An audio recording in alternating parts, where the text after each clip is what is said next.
Ce sera pas la vidéo où je serai la plus sexy, hein. Salut YouTube, j'espère que tu vas bien.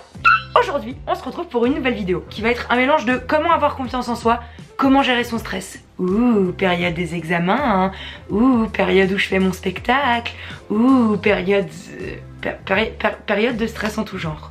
Évidemment, comme d'habitude, tout ce que je te dis ne tient qu'à moi et n'est pas écrit dans les livres. Le plus important à vivre. Bon alors, je suis d'une nature hyper angoissée, hyper nerveuse.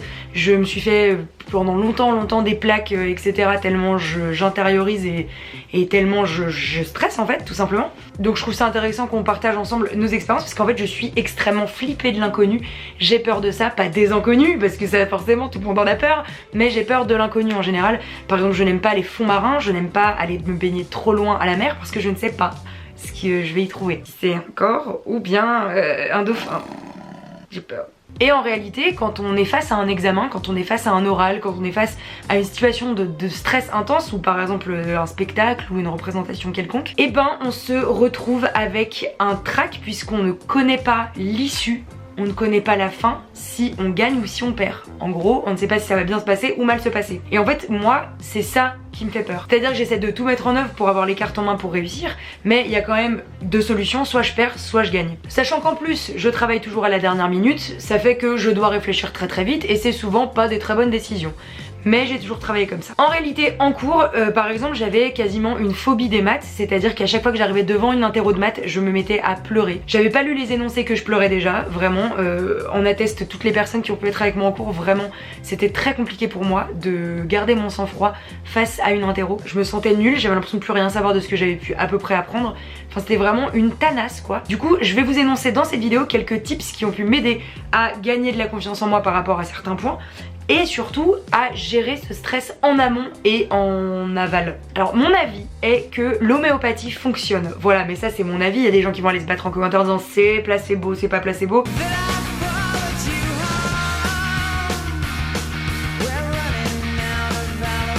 Toujours est-il que l'effet est là, moi ça me permet d'avoir confiance en moi et de me dire ok, si je prends de l'homéopathie ou si je prends des remèdes un peu naturels, ça va préparer le terrain pour gérer mon futur stress. Sédatif PC, phytose, etc. Ça vraiment, moi ça m'a grave aidé. Donc même si c'est placebo, en fait l'effet est là, tu prends un truc, tu te dis ok, hein, je dors mieux, voilà. C'est un élixir floral, c'est la fleur de Bach. La fleur de Bach, c'est un ensemble de fleurs qui sont dans une petite fiole et en fonction du dosage, etc. Il y a plein de mélanges, il y a plein de dosages différents. Mais en tout cas, il y en a des très spécialisés pour s'apaiser. Donc ça, c'est des gouttelettes à mettre sur la langue. Moi, je sais que je l'ai utilisé ça pendant mon bac. Fleur de Bach, Bach. T'as compris le marketing. Par contre, après, t'as une haleine de poney, mon pote. Hein. T'as une haleine de poney alcoolique. Donc c'est crado. En tout cas, sur moi, ça a fait des effets. N'hésitez pas à me dire en commentaire d'ailleurs si vous utilisez de l'homéopathie ou des trucs comme ça contre le stress. Parce que ben, moi, je suis pas médecin. Le mieux, c'est d'aller voir un homéopathe ou quelqu'un qui vous donnera des conseils comme votre pharmacien sur des angoisses très précises. Et ce qui est cool avec ce genre un peu de remède, c'est que ça va vraiment vous aider à préparer le terrain en amont. C'est-à-dire que vous savez que pardon, vous avez votre examen dans un mois, n'hésitez pas à prendre de l'avance et à vraiment commencer à prendre un peu d'homéopathie avant pour préparer votre terrain à l'anxiété et voir venir l'échéance avec un peu plus de sérénité. Parce que moi en fait ce qui me stresse, c'est de voir arriver l'échéance et de l'attendre comme ça. Donc ce qui m'a aidé à la voir arriver sereinement, c'est premièrement l'homéopathie, tous les petits remèdes un peu naturels. Deuxièmement, ce qui m'a vraiment aidé, c'est de mettre en place des exercices respiratoires, puisque j'ai eu de la chance de faire du chant très tôt. La respiration m'a beaucoup aidé. C'est-à-dire que je me posais à ma table de révision, parce que oui, il arrivait des moments où je révisais quand même, et dès que je me sentais envahie par le stress, je faisais... j'ai pas d'exercice précis à vous donner puisque ça va vraiment être écouter votre corps, écoutez-vous et d'écouter des trucs qui vont vous apaiser. Il y en a aussi beaucoup qui me parlent de la méditation. Du coup c'est vraiment quelque chose que je suis en train d'expérimenter en ce moment parce que j'y crois pas. J'y crois pas du tout. Et je pense simplement que tant qu'on n'essaie pas, on ne sait pas. Donc j'essaye la méditation. La première fois que je l'ai fait, c'est que j'ai des gros problèmes de concentration, donc du coup je l'ai fait avant un gros moment où je devais être concentrée. Ça m'a quand même pas mal aidé. Donc pour l'instant je dirais que les effets sont positifs. Maintenant on verra sur le long terme, je vous tiendrai au courant quoi si ça vous intéresse. Pour mieux gérer son stress aussi, c'est travailler sur la confiance en soi. Alors la confiance en soi, c'est pas arriver vers les gens et faire écoute ouais bah moi je suis Enfin, en fait, je suis hyper sûre de ce que je suis hyper sûre de ce que je fais et j'ai toutes les connaissances et je suis le boss en fait. C'est-à-dire que la confiance en toi, c'est quelque chose à laquelle tu dois penser et qui doit te rendre plus fort. Et la confiance en soi, ça peut passer par plein de biais. Moi par exemple, mes parents m'ont dit pour avoir confiance en toi et pour mieux gérer ton stress, c'est te rappeler de quoi tu es capable. C'est-à-dire que dès que je me retrouvais face à ma copie de maths en train de pleurer parce que je n'y arrivais pas, mes parents m'ont dit rappelle-toi d'une situation où tu étais en position de force et sers-toi de cette force en te disant que tu es capable. Ok ? Donc en fait, se mettre dans ce mood là, ça n'arrive pas dès la première fois. C'est que c'est vraiment du travail sur le long terme et moi mes parents m'ont tellement toujours répété ça que du coup ça a vraiment beaucoup d'effet sur moi. Et du coup dans tous les moments où je me sens insécure, que ce soit quand j'arrive dans une soirée et que je me sens un peu mal à l'aise, bah du coup j'arrive à cette soirée en me disant ok en fait tu dois être à l'aise parce que tu sais faire des trucs et t'es capable. Et en fait pour moi c'est là la confiance en soi. Comme ça en fait c'est bénéfique. Parce que t'as la mauvaise confiance en toi qui fait juste de toi quelqu'un de un peu qui se la racle. Et t'as la bonne confiance en toi qui fait de toi quelqu'un qui est capable de faire les choses. Bon en gros je remercierai jamais assez mes parents de m'avoir un peu toujours mis ça dans la tête quoi. Qu'en gros je devais me prouver que j'étais capable et que je devais me remettre dans des situations de réussite pour réussir à faire quelque chose. Parce qu'en fait la projection de réussite sur un autre projet peut vraiment t'aider à réussir le projet qui est en cours quoi. Et Dieu sait que vous savez à quel point je ne crois pas en tous ces trucs de conditionnement mental, mais genre mes parents m'ont juste prouvé le strict inverse, ça fonctionne. Et la confiance en soi et gérer son stress, ça passe aussi dans la concentration, c'est très important, c'est un point très important. Plus tu es concentré, plus tu vas être efficace. Et pour vous rapprocher de mon expérience plus concrète en ce moment, le spectacle que j'ai écrit et que je joue, et ben en fait ça me demande une concentration vraiment très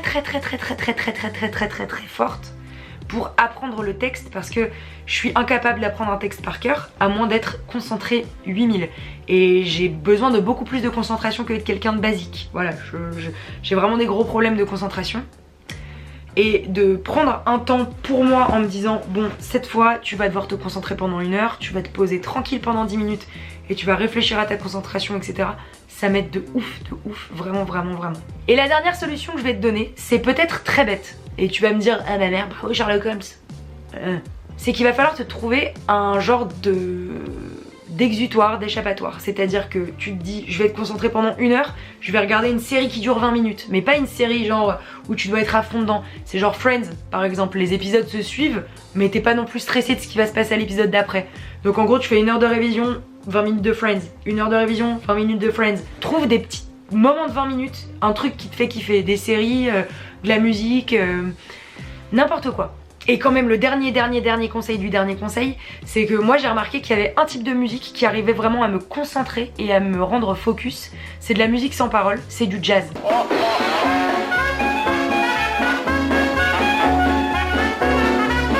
J'écoute du jazz pour me concentrer. Avant de monter sur scène, je fais 10-20 minutes de jazz comme ça, sans personne autour, juste moi, où je fais mes petits étirements tranquilles, j'écoute du jazz. C'est fait vraiment astuce de bobo con, mais vraiment ça m'a aidé un nombre de fois incommensurable. Vous faites des petits échauffements, des petits étirements comme ça, et vous écoutez une musique qui vous tient à cœur ou qui vous met dans un mood de concentration. Alors testez plusieurs styles de musique, il y en a ce sera le reggae, il y en a ce sera... Mais le jazz, pour moi, ça a un effet de ouf. Voilà les amis, cette vidéo est terminée, j'espère que ça vous a plu, que mon expérience va peut-être inspirer la vôtre. Et si vous n'êtes pas d'accord avec moi aussi, n'hésitez pas à le dire en commentaire parce que je trouve ça intéressant. Je ne fais absolument pas l'apologie de l'homéopathie et l'apologie de tous ces trucs. Je vous force pas du tout à acheter ce dont j'ai parlé. Je vous parle juste de mon expérience propre et il n'y a pas de malaise là-dessus. Je vous invite à parler de votre expérience sur la gestion de stress, me dire un petit peu vous comment vous gérez votre stress, je sais pas, et comment vous avez plus confiance en vous. N'hésitez pas à me le dire en commentaire. Donc n'hésitez pas à me laisser des commentaires parce que je les lis tous et ça me fait plaisir et je like et je réponds et machin. N'hésitez pas à mettre un immense pouce bleu parce que je sais que la période des examens arrive, donc motivez-vous entre vous. Mettez un immense pouce bleu pour qu'on se motive tous ensemble. N'hésitez pas à vous abonner et surtout si vous vous abonnez, actionnez la petite cloche comme ça vous serez prévenu à chaque vidéo que je sors. Et puis qu'est-ce qu'il me reste à vous dire? Ah bah il me reste à vous dire que je vous aime.